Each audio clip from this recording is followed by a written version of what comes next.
Welcome back to Context. We are here today with Heather Stewart, head women's basketball coach at Christopher High School. Heather, thanks for taking the time to join us today. Really appreciate having you here.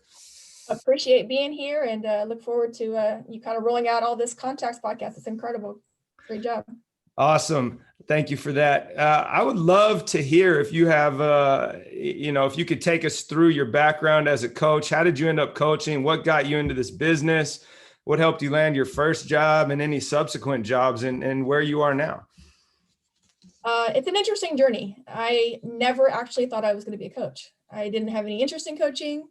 I kind of fell into following my gut. And how that happened is, kind of through high school and as a high school athlete, I was that kid that was tall.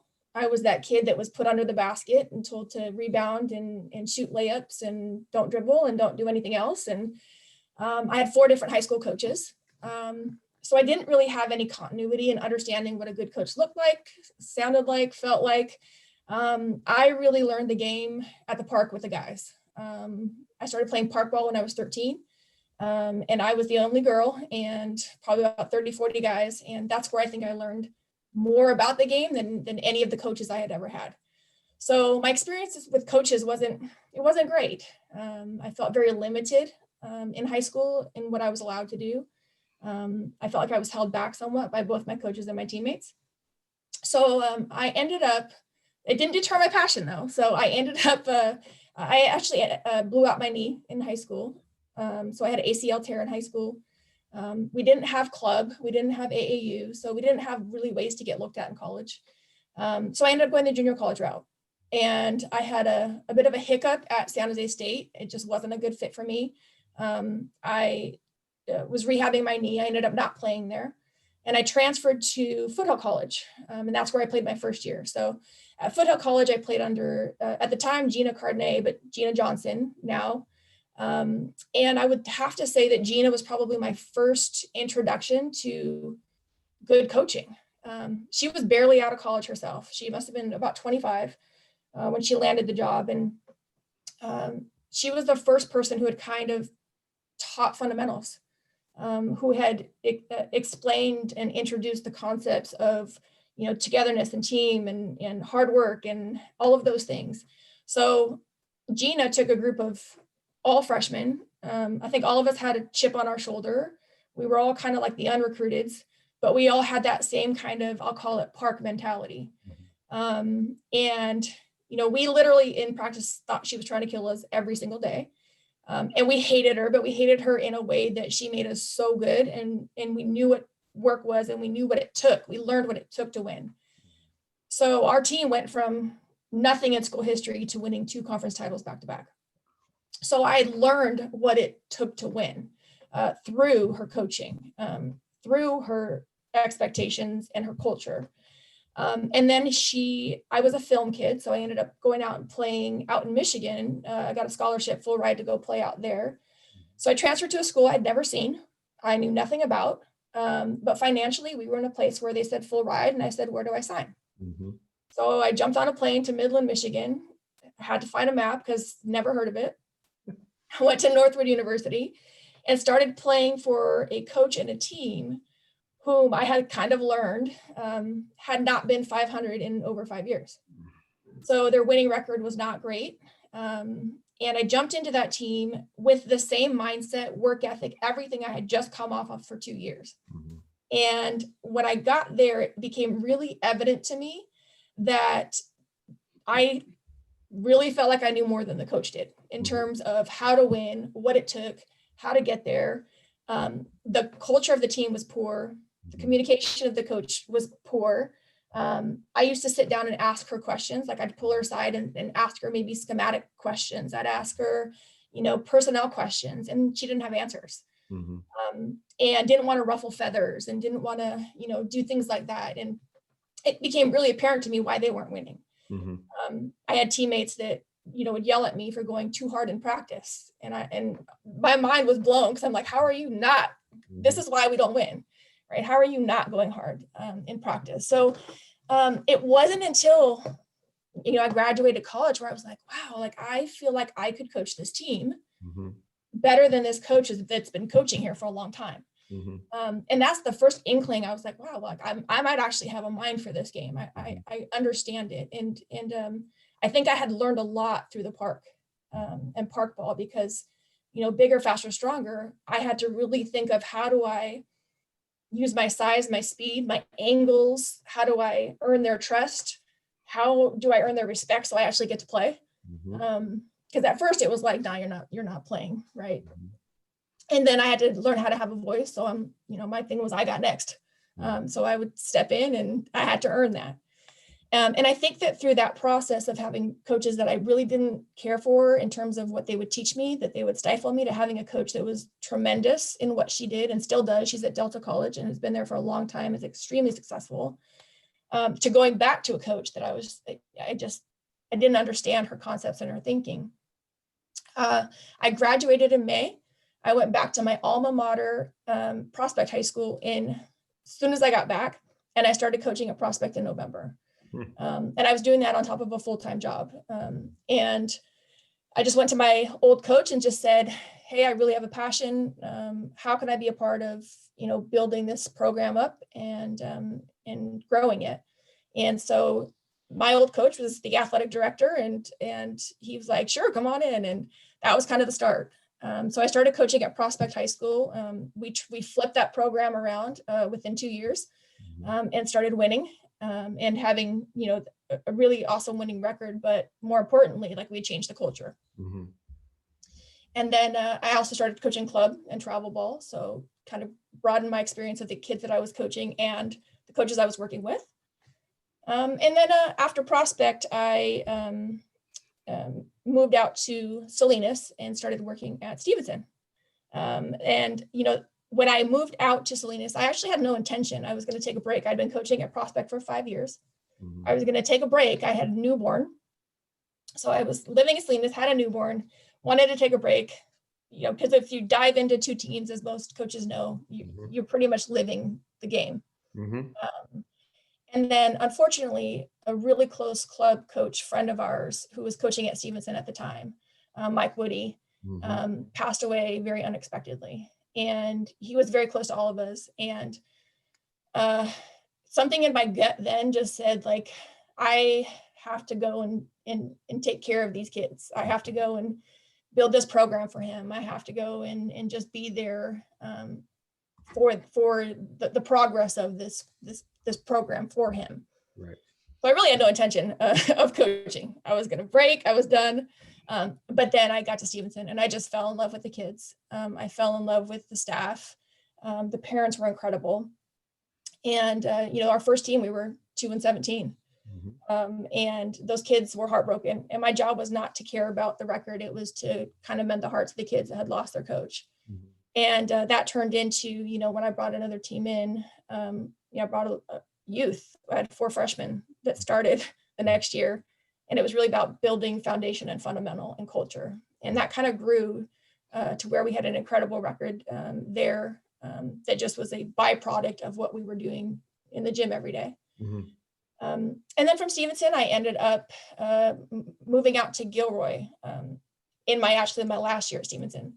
So I was commuting about 120 miles a day to take those freshmen that I had brought in through their senior year. So I was doing about 120 miles. I was living now in Gilroy, working in Salinas, picking up my daughter preschool back in Gilroy, and then driving back to Pebble Beach and back to Gilroy. So it was a lot, but I really wanted to make sure that I took those kids through their 4-year process. And then I was like, okay, I'm exhausted. I'm done.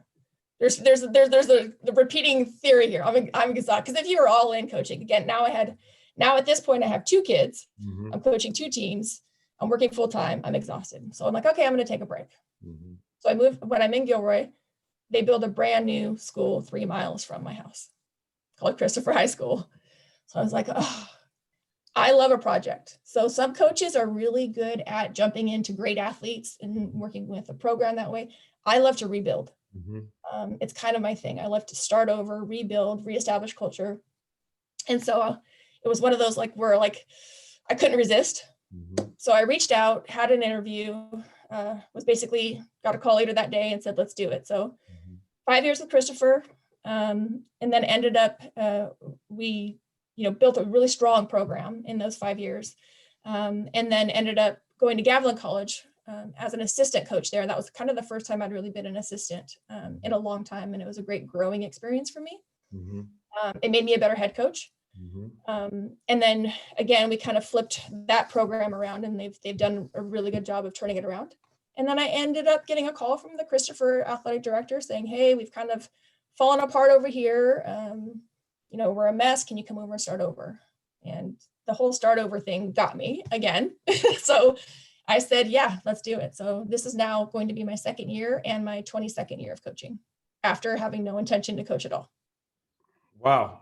Fantastic journey. Lots of stuff in there we can talk about, and some things that jump out for me, being a local and a native to this area. And for people that are listening that aren't familiar with the Central Coast of California, Gilroy is closer to San Jose than it is to the peninsula. And so that's quite a hike. But you mentioned Mike Woody, and I had the pleasure of playing for Mike when I was a high school kid, and he was a huge mentor in my life. And so I'd love to know, as we go further into this, some of the lessons you were able to take from Mike and instill, and that you've held on to throughout your career, because I think that'll be very informative for the listeners. But you also mentioned, first time being an assistant and how that helped you when you became a head coach again. So that's another thread that we're definitely going to jump into. But let's think about this. As you came out of college and you went to Prospect, and I would imagine you were helping there and then became the head coach.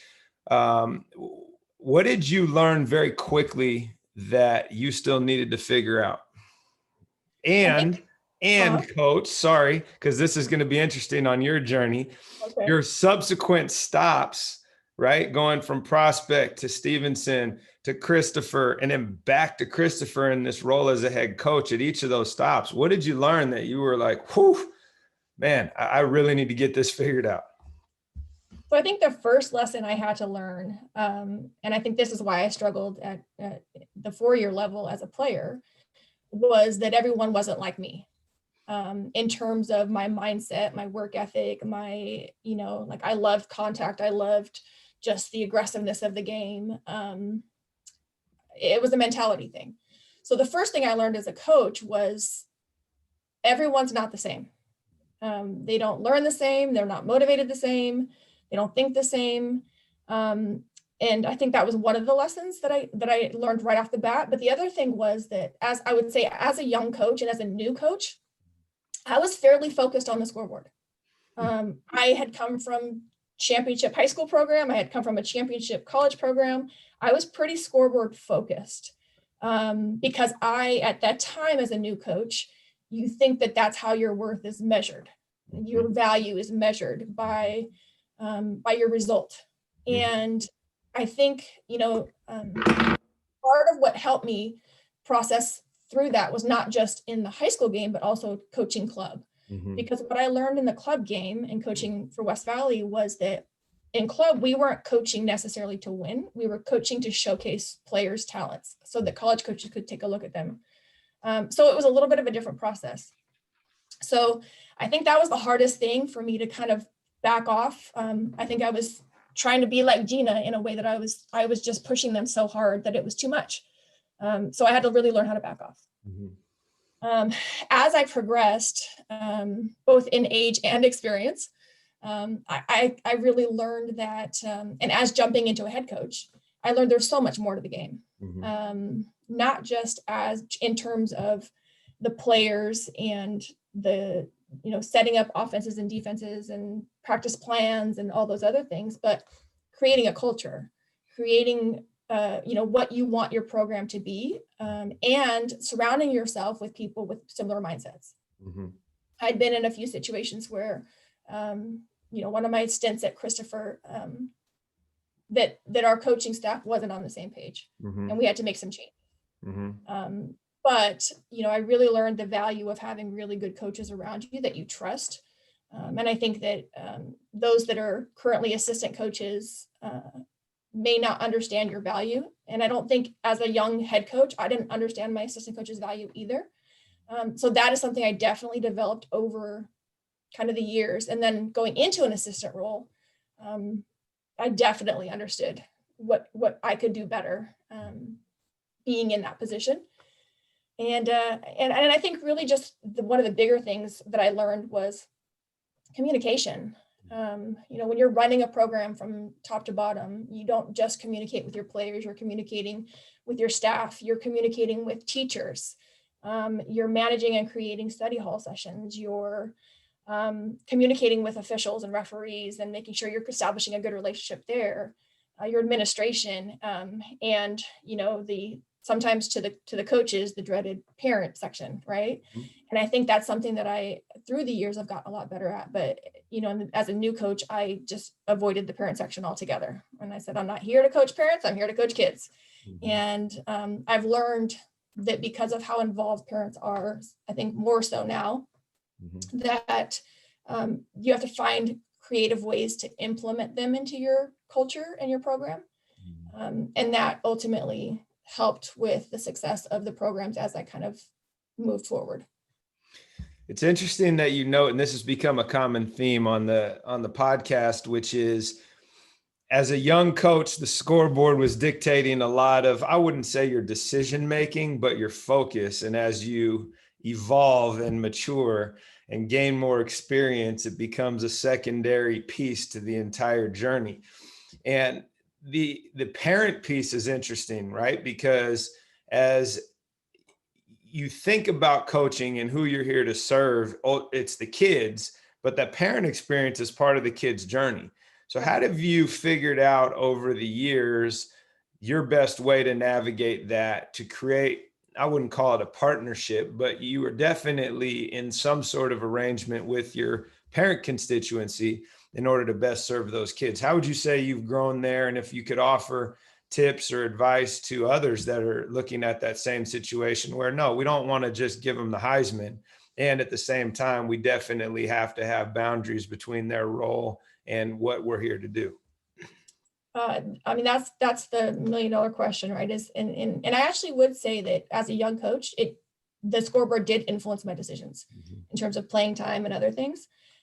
So I fell victim to that. And I've kind of grown from that. In regards to the parents, I would probably say that it is a partnership. And I would put the kid at the top of the triangle, and I would put coaches and parents at the other angles of the triangle. And ultimately, as you said, we're here to serve the kids. And I think once coaches realizes it's not about us, I've come across a lot of coaches in my career who don't understand that it's not about them. Whether that be their sideline antics, whether that be, the conversations that I've had with them, that it is truly about serving these kids in a way that we're trying to propel them into real life. So in the partnership, I say with the parents, I think the biggest lesson that I've learned is communication. Mm-hmm. So not only do we do a beginning of the year parent meeting where we sit down, we put out all of our expectations. I used to have completely closed practices. I didn't want any parents in there at all. I didn't want any distractions. I didn't want anything. And I think a lot of coaches still do that. It's not uncommon to have closed practices. What I've learned, not just through myself, but also working and talking to a lot of college coaches, is that we open the doors. Mm-hmm. And so if I have a parent that wants to come to a practice, I don't tell them no anymore. But what I do ask when they come to practice is I may have a list of criteria that I want them to watch for. So it may not be, and of course they're only going to watch their kid. They're not going to watch anyone else's kid. They're just going to watch theirs.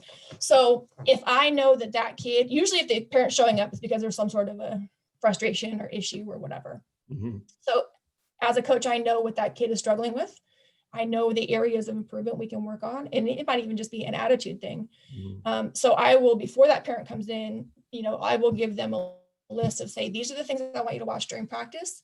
And just, I want you to take mental notes, because for them, all they're going to watch is, oh, that my kid made all the shots and my kid made all the good passes and they stole the ball and all the things that are really honestly irrelevant when it comes to putting together an entire package of a really good team.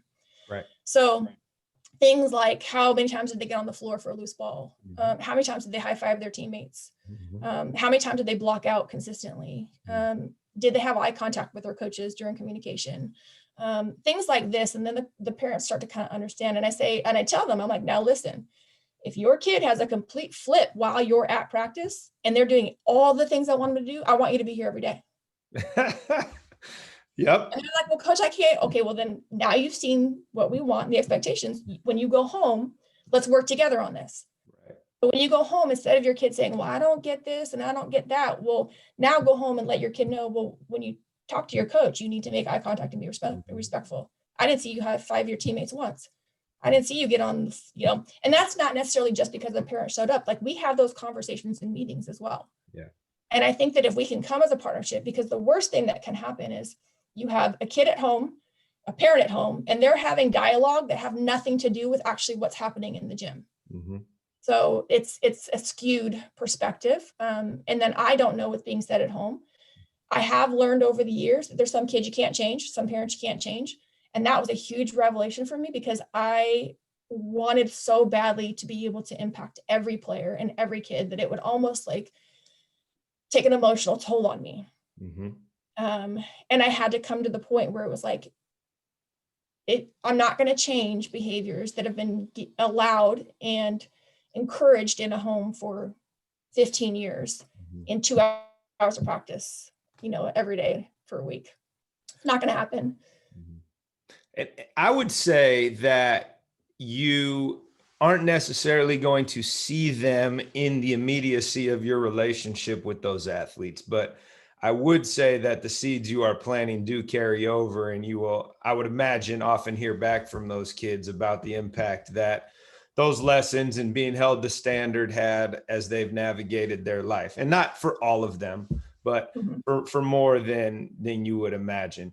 I also think it's really a great piece of advice where you've almost flipped the relationship with the parents in a way in which you are now co-parenting that athlete to get the result that, regardless of the team, is in the best interest of that student. And you're controlling the narrative versus, hey, here's what they're saying at home. No, parent, come on into the gym and you can see what we see every single day. And now the lack of clarity around, why is said athlete not getting the minutes they want, or why are they always in the doghouse? Now they're seeing that firsthand, and they can help you, and you can help them kind of work towards the common goal. How would you say, from Prospect High day one to Christopher round 2 day 1, all things considered, as part of your journey, what are the things that you can point to in how your coaching has evolved? How has your approach changed? I know you mentioned scoreboard focused early, but I'm sure there are other ways that you can point to, and you can say, hey, you know what, this is where I am now. This is where I was. And here's why. Yeah, I think the biggest thing is, prospect days, I didn't understand culture. Mm-hmm. I didn't understand creating an environment that was going to be conducive for all of us. Mm-hmm. And I think walking in, second round Christopher, the biggest impact, number one, is I really have learned to delegate to my assistants. I think delegation is really hard when you've always been kind of a go-getter, do it yourself, I got this, kind of a person, which is what I've always been. And it's not that you don't necessarily trust, it's just that you're just so task-driven and task-focused. It's like, let's get this done, that you tend to forget sometimes that your assistants are in the gym. Mm-hmm. And so second round, and I think I started to establish this towards, my first round of Christopher, and it's only gotten better, I think, since, is really sitting down preseason and having coaches meetings, talking about roles. Mm-hmm. For my assistant coaches, like, what is our roles? What are our roles? Not just our players' roles, but what are the coaches' roles going to be? This is where, I would like you to have an impact. However, I really want to hear what you think and where you want to impact these kids and where you want to have your area of focus. And I think as leaders, as a young leader, I had a tendency to tell people what I wanted them to do. And now I've gotten really good at listening to what they think that they're good at. And that doesn't mean I won't challenge them, because just like the kids, I'm going to challenge them to get out of their comfort zone. Mm-hmm. So a lot of times I'm working with coaches who are aspiring head coaches or want to run programs, or some of them they just want to be a part of a program. But I oftentimes will push them out of their comfort zone. So currently I have two coaches on my staff who were former club players of mine. Hmm. So I've coached them all through high school. They now have kids and families, and now they're on my staff. Mm-hmm. They understand, they get it, they understand the terminology, they understand how we do things. But so I have one that was a D1 post player. Mm-hmm. And I push her out of her comfort zone by saying, I want you to work with the guards. Mm-hmm. And I'll tell my guard coach, I want you to work with the posts. And I say that because I think it's important that we as leaders and coaches set the example for the kids of being uncomfortable and vulnerable. Mm-hmm. And so that's something that, like day one of, Christopher, they're going to get coaches that are doing things other than they would normally do. Right. They're also going to hear all our voices. Mm-hmm. I want to be able to walk out of the gym and my staff be just as respected as if I was if I was standing there watching. Mm-hmm. So empowering my assistants is very important, and making sure that those athletes know how much trust and respect and love I have for those coaches is extremely important. Mm-hmm. So I think that's something that was very different from my prospect days. I also learned really how to implement, and I think a lot of this also came from a colleague who is also one of my biggest mentors, is Don Showalter, Mm-hmm. about how to create a sense of urgency. Mm-hmm. And I think the biggest thing I learned from Coach Showalter is that, there's two things. One is don't repeat yourself. And that's because as coaches, we tend to say things either in 2s or 3s or 4s. So we're like, get on the line, get on the line, get on the line. We'll repeat ourselves. And then the other thing is to speak quietly. You don't need to yell to be listened, because they actually listen more when you're not yelling. Because when you start yelling, they tune you out. So Coach Showalter would, through USA Basketball and through Snow Valley and things that I've also been able to work with, he would demonstrate and bring kids up, and he would give them instructions. Mm-hmm. And he'd say it very slowly and clearly, but one time. Mm-hmm. And then he'd say, figure it out. And then he gave them a time.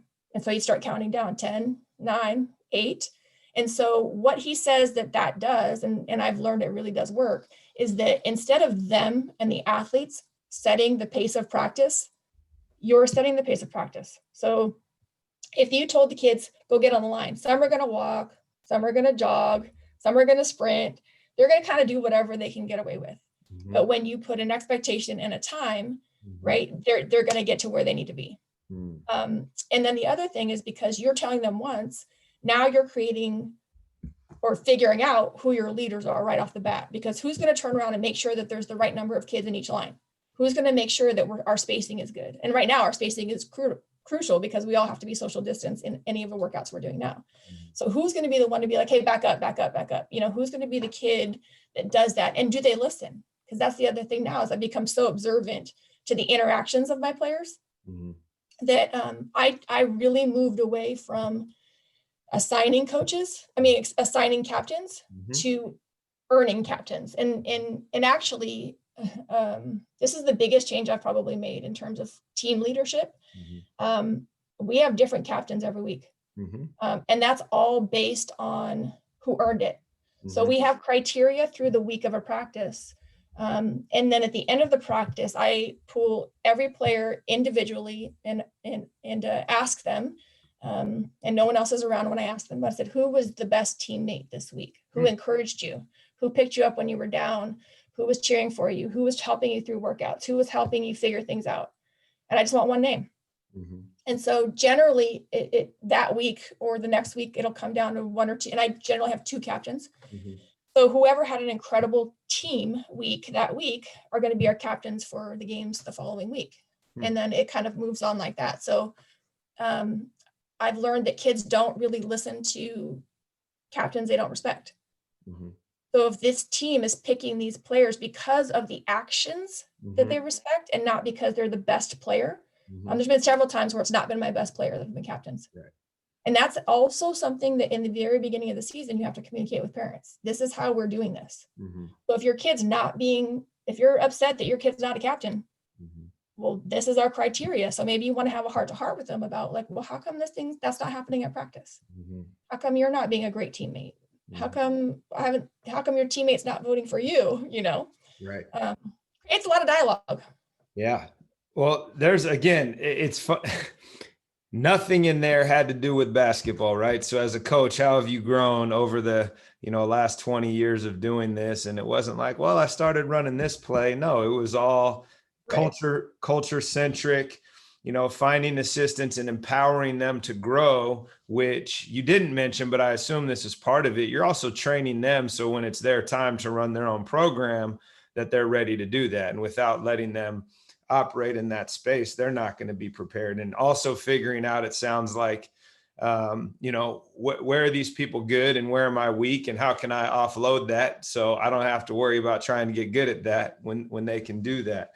The sense of urgency piece is fascinating because it's something I would say I've learned over the last 10 years probably, is just the amount of patience that we're now able to exude and to wait and let things be sloppy, where early on, you want things to go well and you're almost forcing them versus just like, I'll just wait, and it creates that, buy-in from the athletes that they're responsible as much as you are as the coach, which I think is really good advice. Another thing that I think is very different for you than for the average high school coach is that you have coached on the club circuit at the same time as being a high school coach for the majority of your career. How hard has that been, or how have you balanced the often what could be called a dichotomy between those two worlds, right? That are often in tension with each other. How have you balanced that? And what have you learned that you've been able to take back and forth between the two to better serve your athletes? So in terms of the club experience, I joined West Valley Basketball Club the first year when I was coaching Prospect High School. So that was 98. And what I really liked about that program that I think is different than majority of club programs is that 50% of the athlete's time is spent in development. Mm-hmm. So I know that there's a lot of programs where they come in, they roll out a ball, they say, let's go. And it's more about how many different plays we can have, how many different defenses and schemes and all that we can have. Well, the honesty is if your kids can't dribble, pass, shoot, block out, defend, understand angles, all of those things, I don't care how many fancy plays you have, their weaknesses are going to be exposed. Mm-hmm. So I really enjoyed the fact that, that's something that can be done is developing the athlete. In the world right now, obviously it's like this high school AAU head-to-head thing. And it's a lot of friction because I think a lot of AAU programs, and it's not all, but a lot of AAU programs are not making it about the kids. Mm-hmm. It's about the coaches and the directors and all that saying, oh, well, this kid, I'm going to steal this kid from this club because I want my club to say we signed the kid to Kentucky or we signed this, whatever that may be. And so I think that that's where the clash is coming. I think you'll also find a lot of really, really good club directors who understand it, who get it, who do it the right way. And I think, unfortunately, those are not the ones you hear about as much. But there are so many great club directors out there who coach kids up, who do it the right way, who aren't in these sloppy relationships with, shoe companies or whatever it may be. I have club kids on my team right now. Well, I have one. I've always kind of been in schools where I have maybe one or two kids that pick up a basketball outside of basketball season. Mm-hmm. So our job is to turn them into basketball players. Mm-hmm. So, the thing is I want to work with, and I always tell my kids, like, look, when you're with your club coach and your club coach is telling you to do things a certain way, you listen, you just do what that coach wants you to do. When you're here, however, I don't want to hear what your club coach told you. Mm-hmm. We want to be on the same page. So I don't think there's any answer out there of how to solve the AAU high school dilemma other than not trying to put your kid, the athlete, in the middle of the issue. And I think that's just saying, look, when you're with them, be with them. But when you're with us, and this is how we do it here. Mm-hmm. So I think that's really been, I think, the biggest lesson. Now, I will say, as a club coach and traveling with those kids, it's interesting because I take my experiences from club back to high school, and then I work with those kids in the high school area who are also playing club, excuse me. Mhm. And what I do see, and now I have a greater understanding probably, is why those better kids that are playing club get so frustrated in the high school systems. They have, teammates who aren't as passionate and committed as they are. They have teammates who can't catch a ball. They have teammates who can't get up and down the floor. So I understand the frustration there.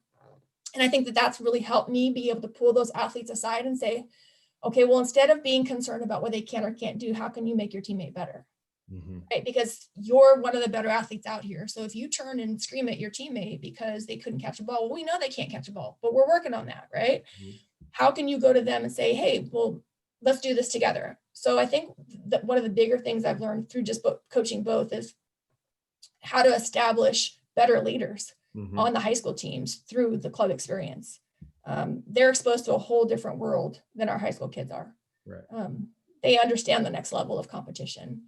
And they also understand hearing different voices. And different voices can be parents, other coaches. There's a lot of different voices that go on in their head. And I think it's really just important that we establish, our line of communication right off the top. But I think, and I don't know if that really answered the club question, but I think that it's kind of like that's kind of what I've been able to take away from it over the years. I think you did. I think, what was left unsaid, but it was very clearly said for me by listening to it, was it's almost like the parent question. You want to almost partner with these coaches in a way that you're supporting the student, and you're not putting the student in the middle of the tension, but you're definitely putting the student at the forefront of who this is about and how can we support the student grow and make sure that the mixed messaging or the messaging that is in alignment isn't confusing for the athletes and for the teams. And I think that's what's important, right? Is like, how are we helping these kids grow and become better at their craft? And, club adds that value. If there are students that aren't multi-sport athletes that are looking to play year round, it gives them the opportunity to do that where, the park ball that you grew up with doesn't really exist in the way in which it did in our era anymore. And so this is another avenue for that. I think it's also, I'm sorry. I think it's also okay to form relationships with those club coaches. I mean, I think it's the only way we can ultimately have success for our young athletes, is that we have to create partnerships. So we have to it's okay to reach out, call them, and you may not see eye to eye, and that's okay.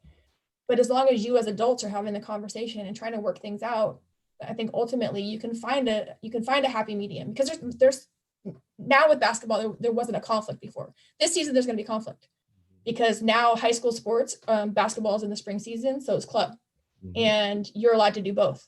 So there's going to be a lot of kind of back and forth. So it's going to be even more important this year that you're having communication with club coaches, because there's going to be some mix and overlap there. On top of all the other sports they might be playing at the same time, which Exactly. are also happening in the spring. Exactly. So I think the key here is for all of us adults is that we need to keep in mind that the students need to be at the center of this thing, and it's their experience, and we are shepherds on that journey, and how can we support them and what they're trying to accomplish and what they want to do. You mentioned earlier about captains, and you do it weekly and you have a system for that, and you found that that's had tremendous success and impact on your culture.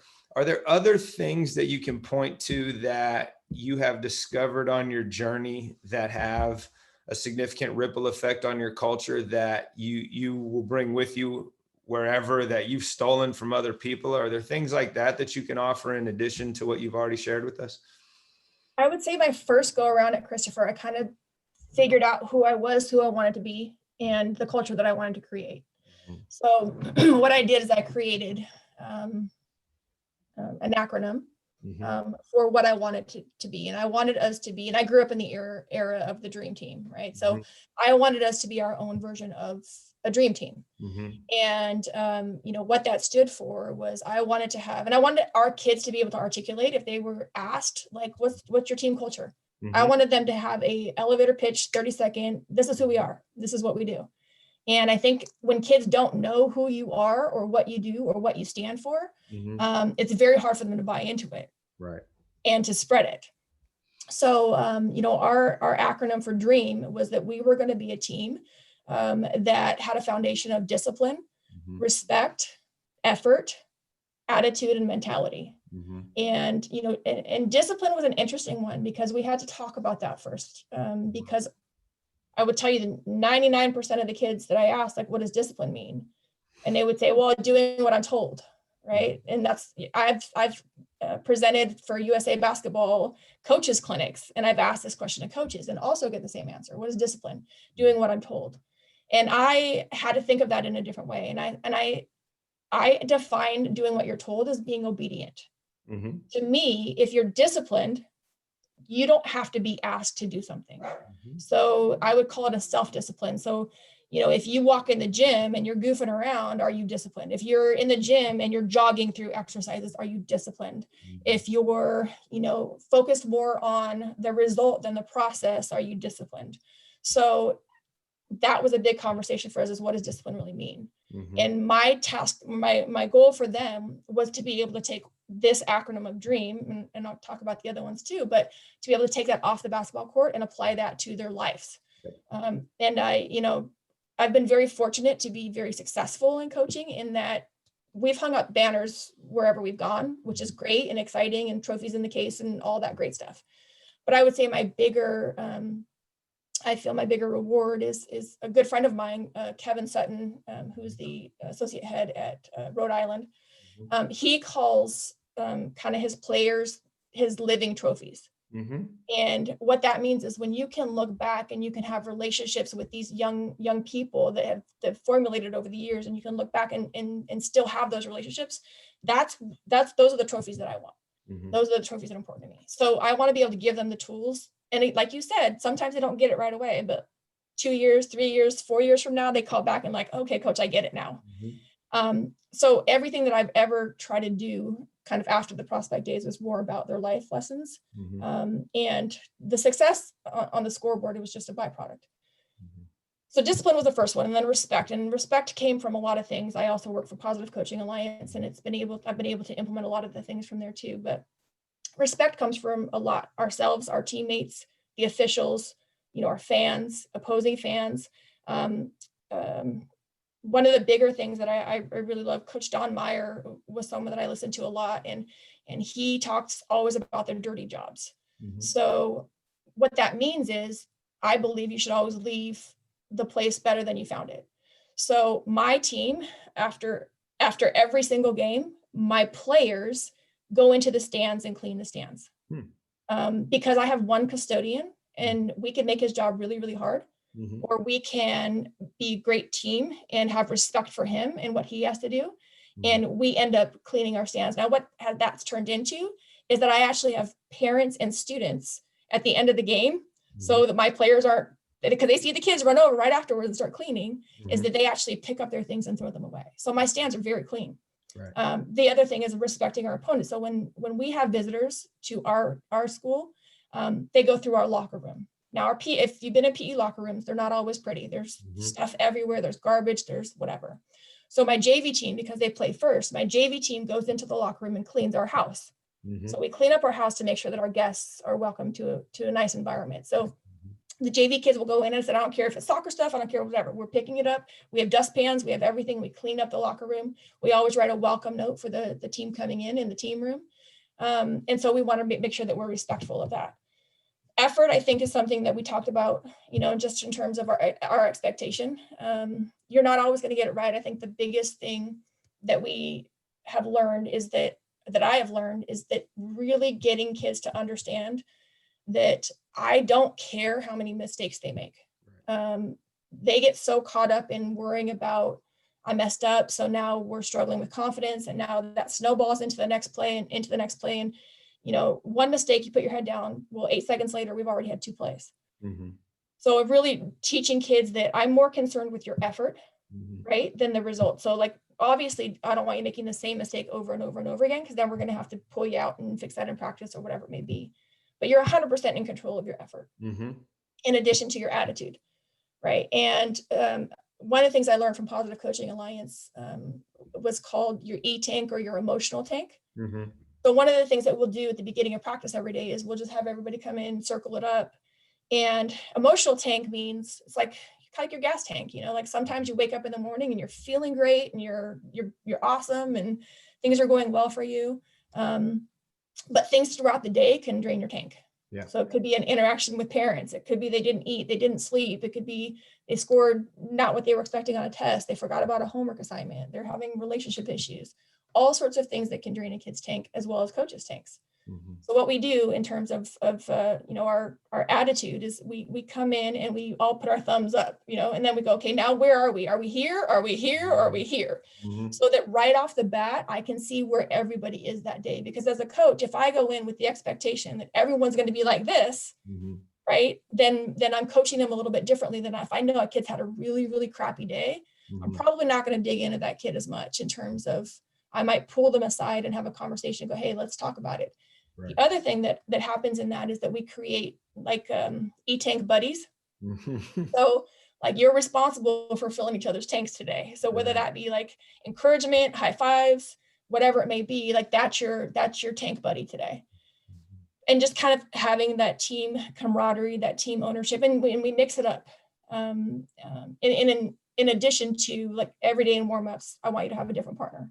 Mm-hmm. I don't want you to be with the same person every day. Right. So our attitude really kind of grows out of that. And we have a great attitude and we come in, but we understand people have hard days. And I am also show my vulnerability as a coach. Mm-hmm. And I'm like, look, guys, I really need you guys to fill my tank today.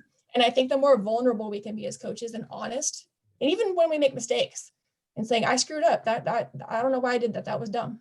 Mm-hmm. And I think owning that is really, really important, but hard for coaches to do. Yep. And then mentality kind of speaks into that mistake piece where it's like, I want you to have fearless mentality. I don't want you to be on the court. I don't want you to be in life scared of making mistakes. I don't want you to not risk because you're concerned about what outcome may happen. Every opportunity to grow usually comes from a mistake. And I talk about like Steph Curry being like one of the greatest shooters of all time. Well, his shooting percentage is less than 50%, right? So if you took anything in your life and you got a less than 50%, you would consider yourself a failure. He misses way more than he makes, but he's still incredible. So I have to tell these kids, because these kids think they're going to go 10 for 10, right? And their parents think they're going to go 10 for 10. Mm-hmm. And so just telling these kids that, you know, if the greatest shooter in the world can go 0 for 17 on a night, have 5 turnovers, we're all human. We're all going to make mistakes. It's the bounce back. And teaching kids the bounce back. So I want them to play fearless. I'm not going to pull them out for one mistake, and they know that. Don't look to me to pull you out. And learning our body language as coaches. Mm-hmm. That was a huge lesson. And actually, that was one of the things that was a big awakening for me, because Coach Stowalter also said, hey, you know, one of the things I'd advise is videotape yourself during games. And I was like, oh, we always video games. We always have them on. He said, no. Have someone videotape you. Right. And it's like understanding what our body language does for kids and their mentality during games. So, you know, teaching them to be fearless, but I also had to show that. So when they turned to me, I wasn't like breaking clipboards and I wasn't screaming and I wasn't yelling. I was just like, brush it off. Next play, let's go.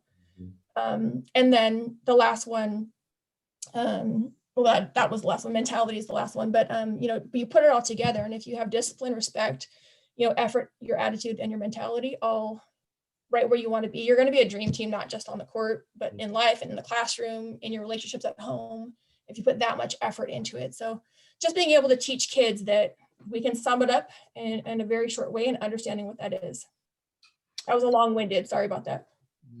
No, that was awesome, Coach. And I think it leads me into, you know, what I want to know next, which I'll get to in a second, but you mentioned discipline and how the different interpretations of that, obedience or even consequences. And Jocko Willink, who's a former Navy SEAL, actually has a book called Discipline is Freedom. And I try to share with my own children, not just my student athletes, but at home. It's like discipline are your habits, right? It's creating structures and systems so that you don't have to think about certain things and they just get done, which is ultimately what you're trying to, you know, instill in your athletes. And I think that was a fascinating way in which you created this acronym after years of coaching so that, as you said, if people can't give an elevator pitch of your culture, well, what have you really done in regards to cultivating that culture? So if you, and this has kind of been my go-to, especially with people our age, as I've had them on the pod. If we could jump in the DeLorean here and go back to when you were first getting started,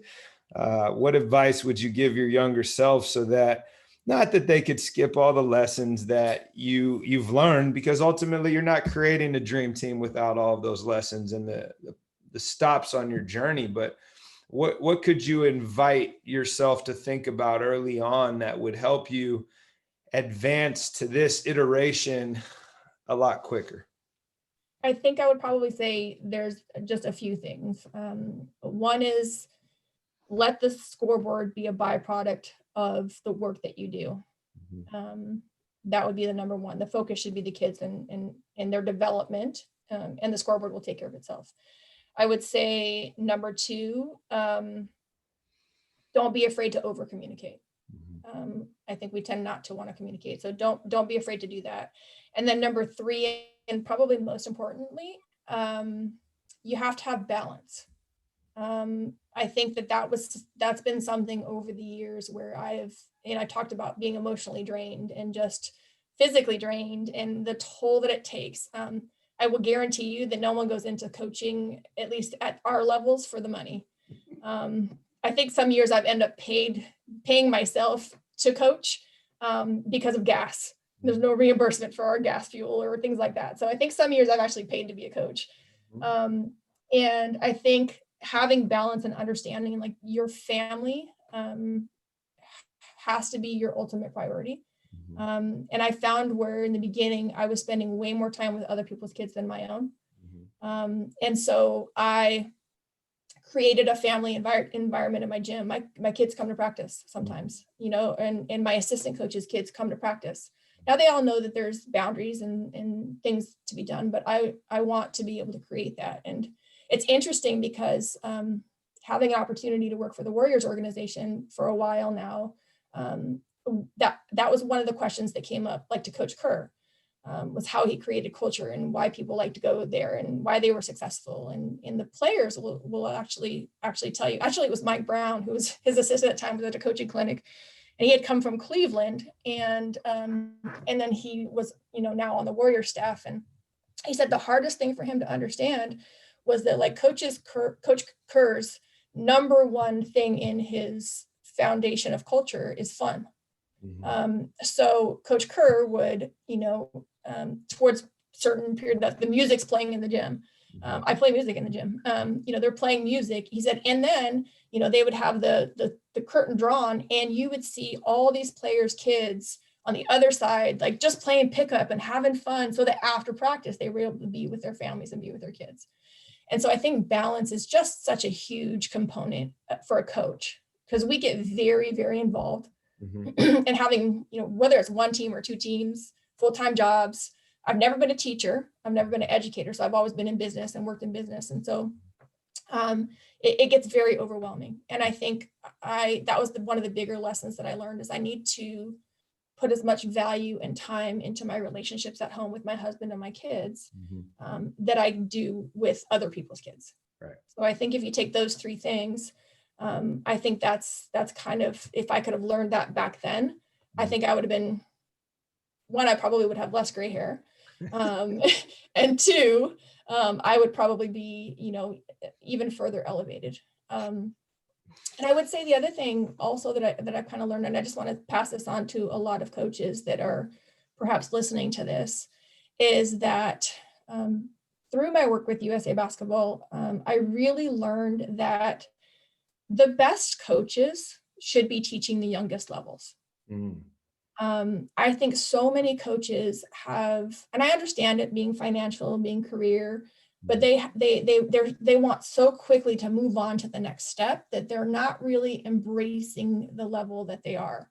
I have so much love and respect for youth coaches who understand development, who understand how to teach footwork, who understand, how to grow these kids in a way that, so when they come to the high school level, I generally am starting over with high school kids because they've got nothing in their youth program. So when I get a kid that has good footwork, I'm like, oh, okay, who taught you this? Like, call them and tell them thank you. And I think if more of our really good coaches who understand it. We're coaching younger levels, and that can be all sports. I think that we would have, a higher level of play. And that's like the European system, where these kids are taught all skill sets at a very young age. They're not told you're tall, so you stand there. And that was the biggest thing. Sorry to digress, but that's kind of one of the things I learned too, is because in high school, I was extremely frustrated that I didn't get taught a lot of things because I was tall. That I teach every player every skill set. Right. So I don't care if you're a 4'11" guard, you're going to learn how to defend the post. I don't care if you're a 6'1" post, you're going to learn how to do 2-ball drills and handle the ball and defend the perimeter. Right. And that's kind of what the European system's always done, and why we see so many European players in our colleges and our pro leagues, is because they've been teaching from that point, from as young as you could get. But that's because they had incredible coaches at the youth level. So don't be in such a rush to move on. Embrace where you are, grow where you are. And what happens is, when you're that passionate and you grow, people notice. So instead of trying to hurry up and get out and find jobs, people actually find you, whether it be word of mouth. And that's kind of how so many opportunities for me have presented themselves. My very first college job offer was a men's Division II program, and I was offered it on Twitter. It's insane. Obviously, I wasn't going to up and move to Mississippi, but that was my first job offer. Well, I would imagine, and we will wrap this up this time, but going to what you just said, right? The best coaches should coach the youngest levels. And I've learned more in my later years of coaching by coaching youth sports as my children have gone through it. And not basketball, Heather. I mean, softball, soccer, whatever it might be, and the translatable skills and communication and how to better teach so people can understand that in your journey, right, being involved with camps has probably opened more doors than just, chopping wood at your local high school job.